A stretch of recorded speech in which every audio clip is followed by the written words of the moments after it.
তো আজকের প্রশ্নটা কিন্তু খুবই ইম্পর্টেন্ট। তো আজকের প্রশ্নটা হইলো যে বন্যা কাকে বলে, বন্যা কি, বন্যা এর সংজ্ঞা দাও, বা বন্যা বলতে কি বোঝায়। তো প্রশ্নটা কিন্তু বিভিন্নভাবে করা যায়। তোমরা কিন্তু জানো যারা পড়ালেখা করতেছো, তো অনেকে কিন্তু পড়ালেখা করো না, তোমরা যারা বেশি বেশি পড়ালেখা করো এবং পড়ালেখা করো বললেই চলে, তোমরা কিন্তু জানো যে একটা প্রশ্ন বিভিন্নভাবে করা যায়। তো আমি এখানে 4 ভাবে লিখে নিয়েছি: বন্যা কাকে বলে, বন্যা কি, বন্যা এর সংজ্ঞা দাও, বন্যা বলতে কি বোঝায়। তো একটা প্রশ্ন বিভিন্নভাবে করতে পারে যে বন্যা কি, বন্যা কাকে বলে, বন্যার সংজ্ঞা, বন্যা বলতে কি বোঝায়, বন্যার একটা উদাহরণ, বন্যার পরিচয়, বন্যার একটা উত্তর।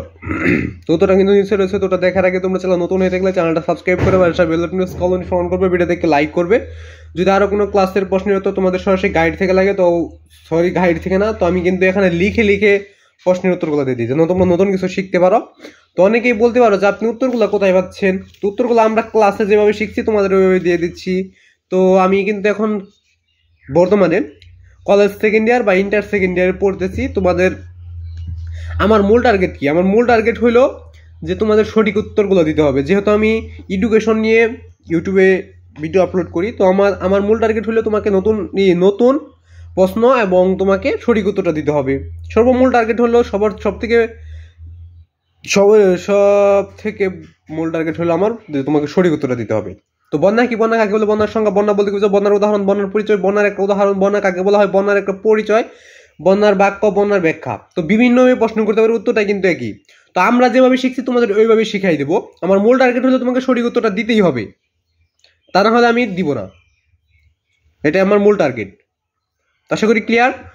তো তোমাদের আমি 4 থেকে 500 মতো সংক্ষিপ্ত প্রশ্ন দিব। এই সঙ্গে 4 থেকে 500 মতো সংক্ষিপ্ত প্রশ্ন তুমি যদি শিখে রাখে তাহলে পরীক্ষায় তোমার কমন আসবে।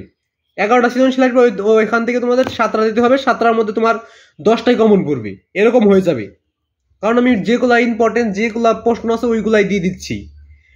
তোমাদের 4 থেকে 500 মতো সংক্ষিপ্ত প্রশ্ন তুমি শিখে নেওয়ার চেষ্টা করবে। আজকের প্রশ্ন নাম্বার কত সেটা দেখে না যাক। আজকের প্রশ্ন নাম্বার হলো 85 নাম্বার প্রশ্ন। তার মানে এর আগে আমরা 84টা প্রশ্ন শিখে আসছি, আজকে 85 নাম্বার প্রশ্ন। তোমাদের যদি আরো কোনো প্রশ্ন লাগে তো অবশ্যই কমেন্ট বক্সটা খোলা আছে, ওখানে কমেন্ট করলে তোমার উত্তরটা অবশ্যই। তো আমি আগে বলে দিচ্ছি সংক্ষিপ্ত প্রশ্নের মাধ্যমে কিভাবে একটা সৃজনশীল করা সম্ভব। তো সৃজনশীল ক নাম্বার একটা সংক্ষিপ্ত প্রশ্ন আসবে, আমি তো সংক্ষিপ্ত প্রশ্ন শিখাই দিচ্ছি তোমাদের।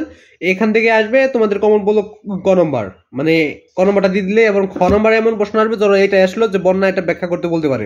আমি যে উত্তরটা দেখাই দিব ওই উত্তরটা লেখার পর ওই সম্পর্কে আরেকটু লিখে দিলেই তোমরা ওই খ নম্বরের ব্যাখ্যা হয়ে গেল। এরপর ছোট গ নম্বর, ছোট গ নম্বরে এমন প্রশ্ন আসবে ছোট এবং বড় গ, যেটা এমন প্রশ্ন করবে যে তোমার মতামত উদ্দীপক এবং নিজে ছোট গ নম্বরের প্রশ্নের ভিত্তিতে তুমি তোমার মতামত দাও বা একটা বিশ্লেষণ করো। ওটা তোমার নিজেকে তৈরি করতে হবে বা নিজের সৃজনশীল জ্ঞান দিয়ে তোমাকে তৈরি করতে হবে। সৃজনশীল মানে হলো নতুন কিছু সৃষ্টি করা। ছোট গ বড় গ তোমার নিজেকে তৈরি করতে হবে, সৃষ্টি করতে হবে।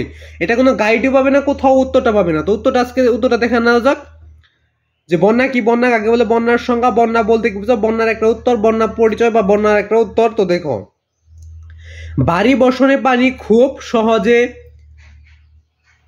সাগরে যেতে পারে না এবং নদী ভরে দুকুল ছাপিয়ে যা সৃষ্টি হয় তাকে বন্যা বলে। তো আমরা যেভাবে শিখছি ওইভাবে শেখানোর চেষ্টা করছি, নতুন কিছু শেখানোর চেষ্টা করি এবং তোমাদের সঠিকটা দেওয়ার চেষ্টা করি। আমার সর্বমূল এবং সব থেকে টার্গেট হলো যে তোমাকে সঠিক উত্তর দিতে হবে। আমার মূল টার্গেট হলো তোমাকে সঠিক উত্তরটা দিতেই হবে, তা না হলে আমি আপলোড করবো না ভিডিও। আমার মূল টার্গেট হলো তোমাকে উত্তরটা দিতে হবে এবং সঠিক উত্তর দিতে হবে।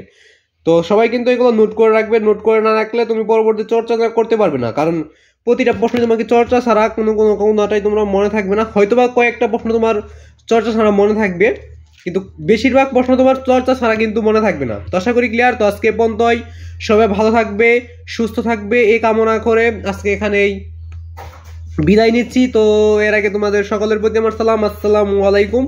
সবাই সালামের উত্তরটা দিয়ে যাবে। তো আজকে পর্যন্তই, সবাই ভালো থাকবে, সুস্থ থাকবে এই কামনা রেখে আজকে এখানে বিদায় নিচ্ছি। খোদা হাফেজ।